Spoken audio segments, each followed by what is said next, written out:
तेल और पेट्रोलियम के खोज से पहले लोग ऊर्जा के लिए बहुत कम स्रोतों पर निर्भर रहते थे। दिन में सूरज की रोशनी में काम हो जाता था, पर सूर्य डूबते ही जिंदगी मानो थम जाती और सब कुछ अंधेरे में डूब जाता। रात में रोशनी के लिए लकड़ी जलाना, कोयले की लौ या जानवर की चर्बी से बना तेल जलाना आम तरीका था। ये रोशनी के साधन महंगे पड़ते थे और तेजी से बुझ भी जाते थे। 17वीं सदी से 19वीं सदी की शुरुआत तक यूरोप और अमेरिका में व्हेल ऑयल यानी तिमिर का तेल सबसे मूल्यवान ईंधन माना जाता था। लोग विशाल समुद्रों में तिमियों का पीछा करते और उन्हें मारकर उनके शरीर से तेल निकालते। इसी तेल से घरों के दिए जलते और शहरों की सड़कें तक रोशन हो उठती थी। पर इस रोशनी की कीमत भयानक थी। हर साल हजारों तिमी खत्म हो जाती, जिससे अमीरों के घर जगमगाते थे, पर आम लोग फिर भी अंधेरे में ही दिन बिताते रहे। धीरे धीरे तिमियों की आबादी इतनी कम हो गई कि लोग समझ गए इस तरीके से रोशनी उपलब्ध कराना दीर्घकालिक समाधान नहीं हो सकता। 19वीं सदी के बीच आते आते रोशनी की मांग बढ़ने लगी, लेकिन व्हेल का तेल मिलना मुश्किल और बेहद महंगा हो गया था। तब लोगों ने सोचा,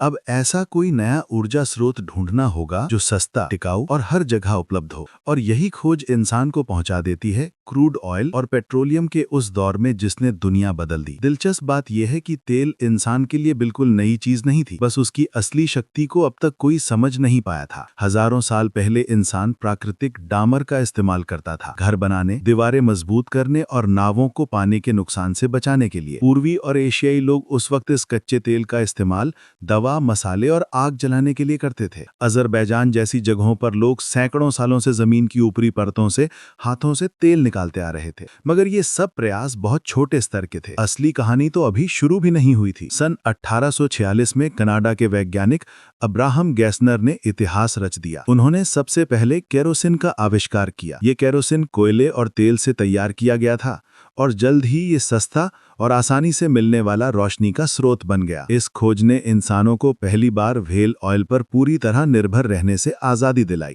लेकिन असली क्रांति आई 1859 में, जब अमेरिका के पेंसिल्वेनिया में दुनिया का पहला सफल ऑयल वेल ड्रिल किया गया। इससे पहले लोग जमीन पर अपने आप निकलने वाले तेल को इकट्ठा करते थे, लेकिन पहली बार मशीनों के जरिए धरती के भीतर से तेल निकालना संभव हुआ। यही छोटा सा कुआं आज की मॉडर्न ऑयल इंडस्ट्री की नींव बना। शुरुआती दिनों में इस तेल से मुख्य रूप से केरोसिन बनाया जाता था, जो लालटेन में रोशनी करने के लिए इस्तेमाल होता था। फिर जब दुनिया में इलेक्ट्रिक बल्ब का जमाना आया तो रोशनी के लिए केरोसिन की जरूरत घटने लगी। लेकिन तभी इतिहास ने नया मोड़ लिया, क्योंकि एक नई क्रांति आने वाली थी जो पूरी दुनिया को बदल देगी। इंजन और मोटर गाड़ी के आविष्कार के बाद तेल की कीमत और जरूरत आसमान छूने लगी। अब तेल सिर्फ रोशनी नहीं देता था, बल्कि मशीनों, कारों, जहाजों और हवाई जहाजों की जान बन गया। ड्रिलिंग टेक्निक के बाद अमेरिका में शुरू हुई ऑयल रश, जहां हर कोई तेल की खोज में पागल हो उठा। थोड़े ही वक्त में सैकड़ों ऑयल वेल खोदे गए, नए शहर बस गए और तेल बन गया दौलत और ताकत की पहचान। ये ऑयल मैडनेस जल्दी ही रूस, वेनेजुएला और मिडल ईस्ट तक फैल गई, जहां धरती के नीचे छिपे थे तेल के सबसे बड़े खजाने। 20वीं सदी की शुरुआत में तेल सिर्फ ऊर्जा का जरिया नहीं रहा, बल्कि पूरी आधुनिक सभ्यता की लाइफलाइन बन गया। लेकिन इसके साथ एक बड़ी भ्रांति भी फैल गई, और मुमकिन है कि आप भी उसे सच मान बैठे हों। आज भी बहुत से लोग ये मानते हैं कि पेट्रोलियम डायनासोर के शरीर से बना है, लेकिन असल में ये बात बिल्कुल गलत है। वास्तव में तेल का निर्माण हुआ है बहुत छोटे समुद्री जीवों से, जैसे शैवाल और प्लैंकटन। जब ये सूक्ष्म जीव मर गए तो उनके शरीर समुद्र की गहराई में जाकर मिट्टी और गाद की परतों के नीचे लाखों सालों तक दबे रहे। लाखों सालों की गर्मी और दबाव के कारण ये जैविक अवशेष धीरे धीरे पेट्रोलियम में बदल गए। और चौंकाने वाली बात यह है कि ये प्रक्रिया डायनासोर के जन्म से भी बहुत पहले, करीब 25 से 36 करोड़ साल पहले हुई थी। लेकिन असली सवाल यह है, डायनासोर से तेल वाली ये धारणा आखिर लोगों के दिमाग में आई कैसे? 1930 के दशक में अमेरिका की सिंक्लेयर ऑयल नाम की एक कंपनी ने अपने तेल के ड्रम और विज्ञापनों में डायनासोर की तस्वीरें इस्तेमाल करनी शुरू की।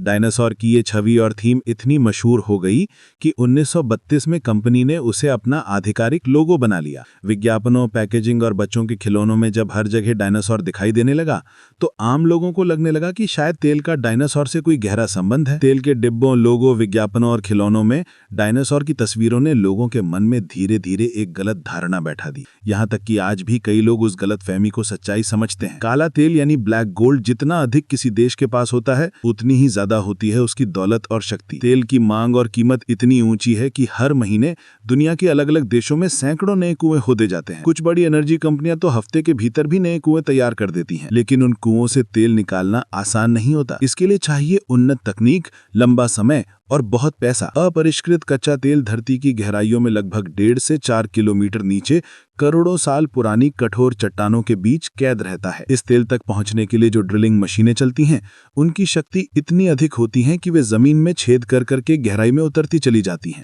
मशीन चट्टान तोड़कर अपना मार्ग बनाती है और नीचे उतरती रहती है, और ये काम वाकई बहुत खतरनाक होता है। इतनी गहराई पर तापमान और दबाव बहुत अधिक होता है, इसलिए एक छोटी सी गलती भी जानलेवा विस्फोट का कारण बन सकती है। तेल निकालने में लगे कर्मी हर क्षण जान की बाजी पर चलते हैं। एक छोटी सी चूक पूरी टीम के लिए विनाशकारी हो सकती है। तेल मिलने के बाद असली संघर्ष शुरू होता है, कड़ी मेहनत और नियंत्रण की लड़ाई। शुरुआत में जब दबाव सबसे ऊंचा होता है तो कच्चा तेल खुद ब खुद भटकर जमीन की सतह की ओर उछलने लगता है। जब तेल का प्राकृतिक दबाव कम हो जाता है, तब एक विशाल पंपिंग मशीन का इस्तेमाल किया जाता है। बाहर से देखने पर यह बस एक झूलती हुई लोहे की मशीन लगती है, लेकिन इसकी असली ताकत मिट्टी के सैकड़ों मीटर नीचे तक जाती है। ये मशीन धीरे धीरे धरती के भीतर से कच्चा तेल ऊपर खींच लाती है। जब तेल ऊपर आ जाता है तो उसे पाइपलाइन और बड़े टैंकरों के जरिए रिफाइनरी भेजा जाता है, यानी उस जगह पर जहां कच्चे तेल को प्रोसेस किया जाता है। और यही वो जगह है जहां कहानी सच में रोमांचक मोड़ लेती है। कई लोग ये मानते हैं कि दुनिया की सबसे बड़ी रिफाइनरी किसी गल्फ देश में होगी, लेकिन असलियत बिल्कुल इसकी उलट है। दुनिया की सबसे बड़ी तेल रिफाइनरी हमारे अपने देश भारत में है, जामनगर में, गुजरात में। इस अद्भुत जगह का नाम है रिलायंस इंडस्ट्रीज की जामनगर रिफाइनरी। एक लाइन में कहें तो हर दिन यहाँ 1.2 मिलियन बैरल से भी ज्यादा कच्चा तेल प्रोसेस किया जाता है। 7,500 एकड़ में फैला ये इलाका इतना विशाल है कि यहाँ की बिल्डिंग्स, पाइपलाइन और टैंक देखकर ऐसा लगता है जैसे कोई मिनी सिटी खड़ी हो। इस रिफाइनरी से तैयार पेट्रोल, डीजल, केरोसिन और डामर जैसी चीजें 100 से भी ज्यादा देशों में भेजी जाती हैं। अब जानते हैं कि कच्चे तेल को रिफाइन करने के बाद हमें अलग अलग पेट्रोलियम प्रोडक्ट्स कैसे मिलते हैं। जमीन से निकला कच्चा तेल गाढ़ा, काला और तीखी गंध वाला होता है। इस रूप में यह सीधे उपयोग के लायक नहीं होता। रिफाइनिंग के दौरान तेल के अलग अलग घटकों को अलग किया जाता है, जिससे पेट्रोल, डीजल और केरोसिन जैसे ईंधन तैयार होते हैं, जो आज के जीवन में बेहद जरूरी हैं। इन महंगे ईंधनों की वजह से कच्चे तेल को ब्लैक गोल्ड यानी काला सोना कहा जाता है। कच्चे तेल में विभिन्न आकार और वजन के हाइड्रोकार्बन होते हैं, इसलिए इन्हें अलग करना जरूरी होता है। इन अंतर को पहचान कर उन्हें अलग करने की प्रक्रिया को फ्रैक्शनल डिस्टिलेशन या विभाज्य आसवन कहा जाता है। अंत में कच्चे तेल को एक ऊंची स्तंभ जैसी टंकी में डाला जाता है। इसे फ्रैक्शनल डिस्टिलेशन कॉलम कहा जाता है। जब तेल को लगभग 350 से 400 डिग्री सेल्सियस तक गर्म किया जाता है तो इसके घटक अलग अलग तापमान पर भाप में बदलकर ऊपर उठते हैं और अलग अलग स्तरों पर जमा हो जाते हैं। जब भाप टावर के अंदर ऊपर की ओर बढ़ती है तो वो विभिन्न ऊंचाइयों पर ठंडी होकर अलग अलग स्तरों पर जमा हो जाती है। यही वो पल है जब साधारण दिखने वाला काला तरल, जो बेकार लगता है, हमारे जीवन के लिए सबसे महत्वपूर्ण ईंधन में परिवर्तित हो जाता है। अब जरा सोचिए, कंडेंसेशन में वास्तव में क्या होता है। एक उदाहरण लीजिए, नमक मिले हुए पानी से भरा ग्लास। सिर्फ देखने पर यह समझना कठिन होता है कि नमक और पानी को अलग कैसे किया जाए, लेकिन जैसे ही पानी को गर्म किया जाता है सब कुछ बदल जाता है और अंतर साफ साफ दिखाई देने लगता है। पानी का उबाल बिंदु 100 डिग्री सेल्सियस होता है, जबकि नमक के लिए यह तापमान उससे कहीं ज्यादा होता है। इसलिए सबसे पहले पानी भाप में बदलकर ऊपर उठ जाता है, जबकि नमक नीचे रह जाता है। जब ये भाप किसी ठंडी सतह से टकराती है तो ये छोटी छोटी पानी की बूंदों में बदलकर अलग बर्तन में इकट्ठा हो जाती है। नतीजा ये कि एक तरफ नमक रह जाता है और दूसरी तरफ हमें शुद्ध पानी मिलता है। इस पूरी प्रक्रिया को संघनन या कंडेंसेशन कहा जाता है, भाप को ठंडा करके फिर से तरल रूप में बदलने की प्रक्रिया। इसी तरह कच्चे तेल को विभाजित किया जाता है। भारी तत्व एक जगह जमते हैं, हल्के तत्व ऊपर के स्तर पर, और यहीं से वो ईंधन बनते हैं जो हमारी रोजमर्रा की जिंदगी चलाते हैं। इस टावर का सफर ऊपर से शुरू होता है। सबसे ऊपर जमा होता है LPG, यानी वही गैस जो हम रसोई में इस्तेमाल करते हैं। उसके ठीक नीचे पेट्रोल जमा होता है, जिसे हम कार और बाइक चलाने के लिए उपयोग करते हैं। अगले स्तर पर नैफ्था मिलता है, जो प्लास्टिक, केमिकल और दवाइयों बनाने का मुख्य कच्चा माल है। और नीचे केरोसिन और ATF होते हैं, जो विमान, टरबाइन ईंधन के रूप में उपयोग होते हैं। उससे और नीचे डीजल है, जो भारी वाहनों जैसे ट्रक, बस और ट्रेन आदि चलाते हैं। और भी नीचे लुब्रिकेटिंग ऑयल होता है, मोटा तेल जो इंजन के हिस्सों को चिकना रखता है। फिर नीचे फ्यूल ऑयल आता है, जो बड़े फैक्ट्री और जहाजों में बर्न किया जाता है। सबसे निचले स्तर पर असफाल्ट, डामर मिलता है, सड़क बनाने की काली परत पर। ये सब खत्म नहीं है। रिफाइनिंग में सल्फर और हाइड्रोजन जैसे पार्श्व उत्पाद भी बनते हैं। और हाँ, जो पेट्रोलियम जेली आप स्किन केयर या लैंप में देखते हैं, वो भी कच्चे तेल का ही हिस्सा है। एक बैरल यानी 159 लीटर कच्चे तेल को रिफाइन करने पर पेट्रोलियम उत्पादों की एक पूरी श्रृंखला बनती है। अनुमान के तौर पर लगभग 72 litre petrol, 34 litre diesel, 14 litre kerosene और शेष भाग लुब्रिकेंट, डामर, प्लास्टिक और विभिन्न रसायनों में परिवर्तित हो जाता है।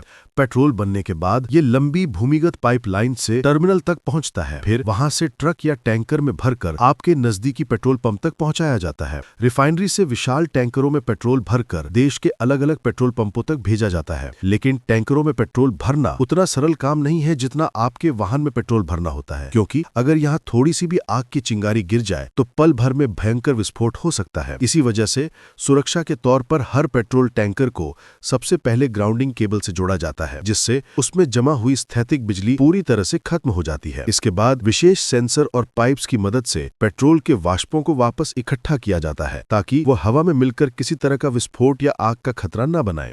इन सभी सुरक्षा उपायों के पूरा होने के बाद रोजाना लाखों लीटर पेट्रोल सुरक्षित रूप से देश के विभिन्न पेट्रोल पंपों तक पहुंचाया जाता है। दोस्तों, अगर आपने यहाँ तक वीडियो देखा है तो यकीनन ये वीडियो आपको अच्छी लगी होगी, तो अब पास में दिख रही वीडियो पर क्लिक करें और उसे भी जरूर देखें। एक लाइक देना मत भूलिए और चैनल को जरूर सब्सक्राइब कर लें।